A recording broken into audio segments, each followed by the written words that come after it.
Garuda Express, an international courier service. దర్శకధీరుడు Rajamouli తెరకెక్కించిన బాహుబలి 2 సంచలన విజయం సాధించడంతో రాజమౌళి తదుపరి చిత్రం ఎవరితో ఉంటుంది అనేది ఆసక్తిగా మారింది.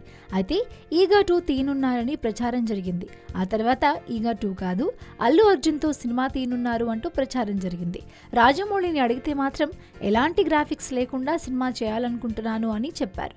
గ్రాఫిక్స్ లేని సినిమా తీసినా సరే రాజమౌళి నెక్స్ట్ మూవీ హీరో ఎవరు అనేది ఆసక్తిగా మారింది. రాజమౌళి తదుపరి చిత్రం గురించి లేటెస్ట్ అప్డేట్ ఏంటంటే నిర్మాత దానయ్య రాజమౌళికి ఎప్పుడూ అడ్వాన్స్ ఇచ్చారు. అందుచేత దానయ్య బ్యానర్లో రాజమౌళి సినిమా చేయటం ఖాయం అని తెలుస్తోంది. కాకపోతే రాజమౌళితో దానయ్య నిర్మించే చిత్రంలో హీరో ఎవరు అనేదే ప్రశ్న. దీనికి సమాధానం ఏంటంటే దానయ్య దగ్గర మహేష్ బాబు, ఎన్టీఆర్, అఖిల్ డేట్స్ ఉన్నాయి. అందుచేత ఈ ముగ్గురు హీరోల్లో ఎవరో ఒకరితో రాజమౌళి తదుపరి చిత్రం ఉంటుంది అని టాక్ వినిపిస్తుంది. ప్రస్తుతం ఈ సినిమాకి సంబంధించి చర్చలు జరుగుతున్నాయి. జూన్ నెలాఖరులోపు రాజమౌళి తదుపరి చిత్రంపై క్లారిటీ వస్తుందని సమాచారం.